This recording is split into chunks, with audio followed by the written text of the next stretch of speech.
शराब घोटाला। भारतीय जनता पार्टी ने पिछले 4 साल से इस शब्द का भारतीय राजनीति में खूब इस्तेमाल किया।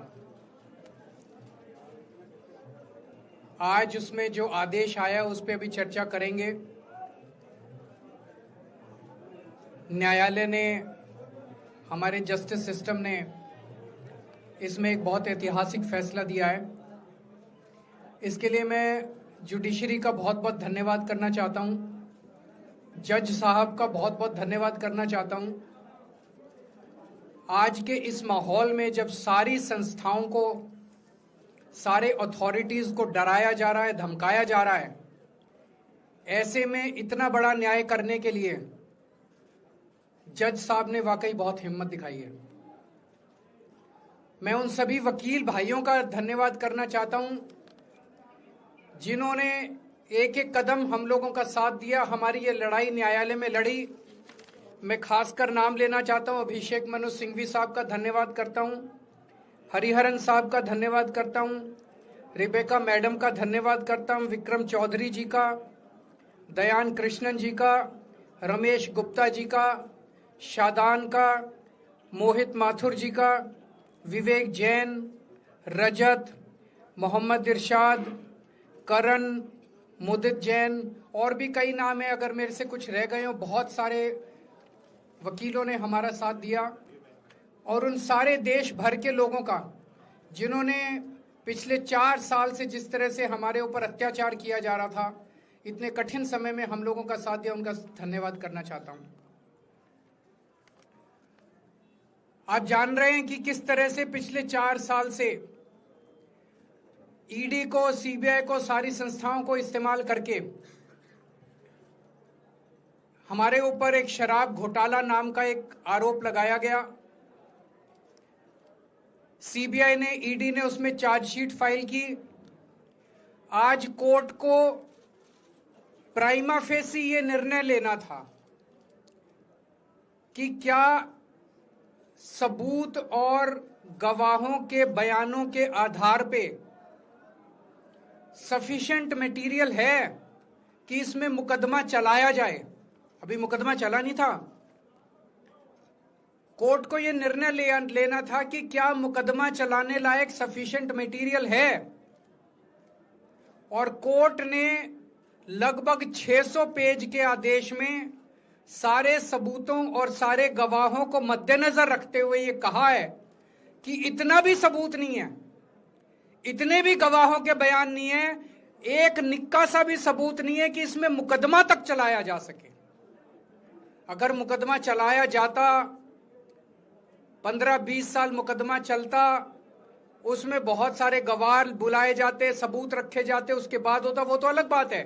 कोर्ट का यह कहना है कि इतना टुच्चा केस है, इतना फर्जी केस है, इतना बेकार केस है, इतना गलत केस है। ये मैं नहीं कह रहा, ये भाषा है। आप कोर्ट का ऑर्डर पढ़िए। ये ऑर्डर जो है ये ऐतिहासिक ऑर्डर है। कोर्ट ने कहा है कि इतना फर्जी केस है, इतना फर्जी केस है, एक भी सबूत नहीं है, एक भी गवाह नहीं है कि इसमें मुकदमा भी नहीं चलाया जा सकता। ये पूरा षड्यंत्र किसने रचा, क्यों रचा? ये पूरा षड्यंत्र 2 लोगों ने मिलकर रचा, नरेंद्र मोदी जी और अमित शाह जी। और आज उन दोनों को पूरे देश से माफी मांगनी चाहिए।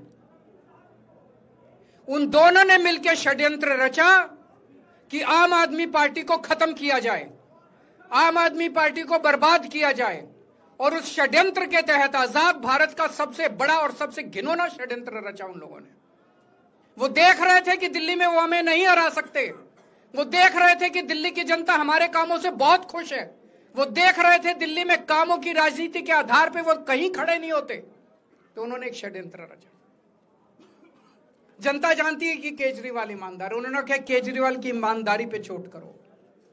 जनता जानती है कि आम आदमी पार्टी ईमानदारी, उन्होंने कहा आम आदमी पार्टी की ईमानदारी पे चोट करो। उन्होंने आम आदमी पार्टी को खत्म करने के लिए षड्यंत्र रचा और बोले केजरीवाल बेईमान है, केजरीवाल बेईमान है, केजरीवाल बेईमान है, केजरीवाल ने शराब घोटाला किया, केजरीवाल पैसे खा गया, केजरीवाल ने 100 करोड़ रुपए खा लिए। मैंने जिंदगी में केवल ईमानदारी कमाई है। मैंने जिंदगी में केवल इज्जत कमाई है, एक नया पैसा नहीं कमाया मैंने अपनी जिंदगी में। इन लोगों की तरह नहीं हूं मैं।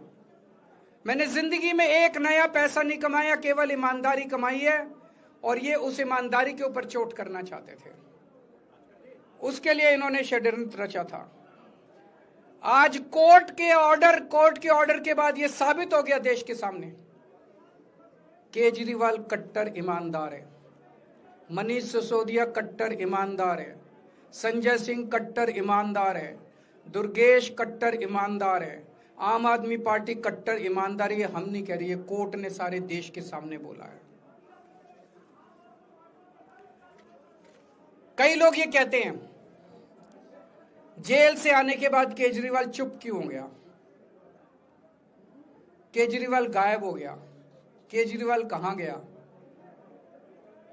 मैं कोई नेता नहीं हूं, मैं कोई पॉलिटिशियन नहीं हूं। पॉलिटिशियन को फर्क नहीं पड़ता, उनको 4 गाली दे दो, मोटी चमड़ी होती है उनकी। मैंने जिंदगी में केवल ईमानदारी कमाई है। मेरे को जब कोई बेईमान बोलता है मुझे फर्क पड़ता है। मेरे को जब जेल भेजा जाता है, मेरे परिवार के ऊपर ताने मारे जाते हैं, मेरे को फर्क पड़ता है। केजरीवाल को फर्क पड़ता है। इसलिए मैंने तय किया था कि जब सारे देश के सामने मैं निर्दोष साबित हो जाऊंगा तब तक मैं चुप रहूंगा। आज मेरे दिल से बहुत बड़ा बोझ उतर गया।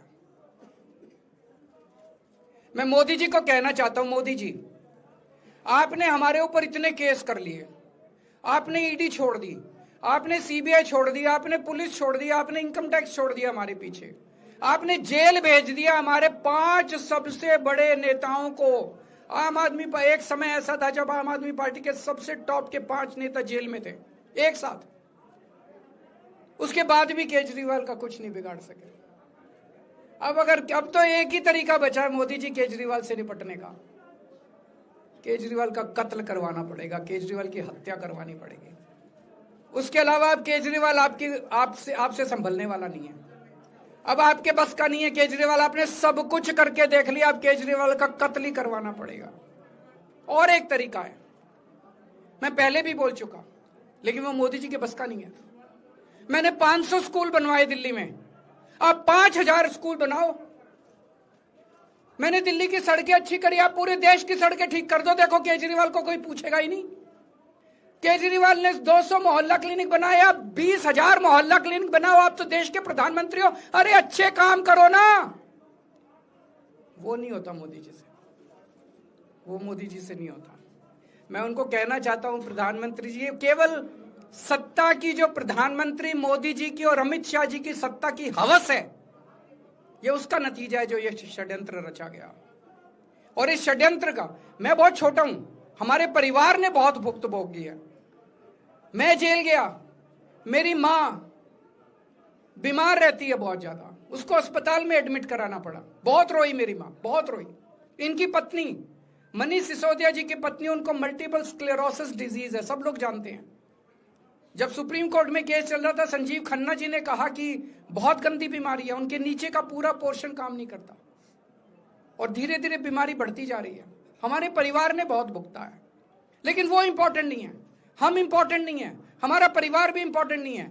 लेकिन मोदी जी और अमित शाह जी के षड्यंत्र का खामियाजा जो दिल्ली भुगत रही है, दिल्ली के 3 करोड़ लोग भुगत रहे हैं, उसकी भरपाई कौन करेगा। आज दिल्ली में कहीं चले जाओ, सारी सड़कें टूटी पड़ी हैं, अस्पतालों में दवाइयां मिलनी बंद हो गई हैं, मोहल्ला क्लिनिक बंद किए जा रहे हैं, स्कूलों का बुरा हाल हो रहा है। पूरे दिल्ली में पोल्यूशन इतना ज्यादा कभी दिल्ली की जनता ने नहीं देखा था। यमुना का बहुत बुरा हाल हो गया है। एक चीज बता जो तो दिल्ली में इन्होंने ठीक करी हो, पूरी दिल्ली का बेड़ा गर्क कर दिया। सबसे बड़ा खामियाजा मोदी जी और अमित शाह जी की सत्ता की हवस, उसका सबसे बड़ा खामियाजा दिल्ली के 3 करोड़ लोगों ने भुगता है। दिल्ली के लोगों से जाके पूछो। आज मैं चैलेंज करता हूं मोदी जी को, मोदी जी हिम्मत है दिल्ली में दोबारा चुनाव करा के दिखा दो, 10 से ज्यादा तुम्हारी सीट आ जाए, मैं राजनीति छोड़ दूंगा। तुम्हारी 10 से ज्यादा सीट आ जाए, मैं राजनीति छोड़ दूंगा। दिल्ली की जनता त्रस्त हो चुकी है तुम लोगों से।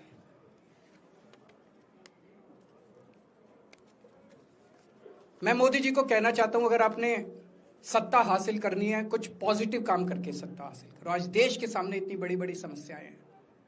आज देश का युवा दुखी है, देश का व्यापारी दुखी है, देश का उद्योगपति दुखी है। आज अमेरिका हमें आंखें दिखा रहा है। मोदी जी की हिम्मत नहीं है जो ट्रंप के खिलाफ एक शब्द बोल दें। ट्रंप के खिलाफ रोज ट्रंप गालियां देता है मोदी जी को, रोज ट्रंप गालियां देता है भारत को, रोज ट्रंप गालियां देता है हमारे देश को। मोदी जी के हमारा प्रधानमंत्री भीगी बिल्ली बना हुआ है। अरे देश संभालिए ना, आपको हमने देश चलाने को दिया था और आप केजरीवाल में उलझ गए, आप आम आदमी पार्टी में उलझ गए। पॉजिटिव काम करके सत्ता हासिल कीजिए, ये नेगेटिव काम करना बंद कीजिए। अगर आपके कोई एक दो प्रश्न है तो। क्या आपको उम्मीद है कि अब ईडी के मामले को भी? ईडी मामला खत्म हो गया। सीबीआई के मामले के बेस पे ईडी था, वो अब फॉर्मेलिटी बची है। हम अगले हफ्ते एप्लीकेशन डालेंगे, ईडी का मामला खत्म हो जाएगा। कांग्रेस कह रही है कि ये बीजेपी ने जो है कांग्रेस को नुकसान पहुंचाने के लिए आपको जो है राहत दिलवा दी है। मैं आपसे पूछना चाहता हूं, केजरीवाल जेल गया, रॉबर्ट वाड्रा जेल गया, संजय सिंह जेल गया, क्या राहुल गांधी जेल गया, मनीष सिसोदिया जेल गया, सोनिया गांधी जी जेल गई? किस मुंह से बात करते हैं? शर्म नहीं आती कांग्रेसियों को? ले जाए, वो तो ले जाए, उनका हक है। सुप्रीम कोर्ट भी जाएंगे, हाई कोर्ट भी जाएंगे। जैसे निचली कोर्ट में न्याय हुआ, ऐसे ऊपरी कोर्ट में भी न्याय हुआ। जब कोई सबूत है ही नहीं, जब कोई गवाह है ही नहीं, तो ऊपर के कोर्ट में भी कहां से लाएंगे सबूत, कहां से लाएंगे गवाह? आज कोई छोटा मोटा उन्होंने डिस्चार्ज कर दिया है हमें, उन्होंने कहा है कोई आरोप ही नहीं बनता। इसके अलावा जो इन्वेस्टिगेटिंग ऑफिसर है, इन्वेस्टिगेटिंग ऑफिसर सीबीआई के ऊपर उन्होंने, कोर्ट ने टिप्पणी की है कि सीबीआई अपने दोषी अधिकारियों के खिलाफ डिसिप्लिनरी एक्शन, कभी ऐसा ऑर्डर देखा है? इसका मतलब कितना फर्जी मुकदमा था कि सीबीआई के अफसरों के खिलाफ डिसिप्लिनरी एक्शन लिया जाएगा।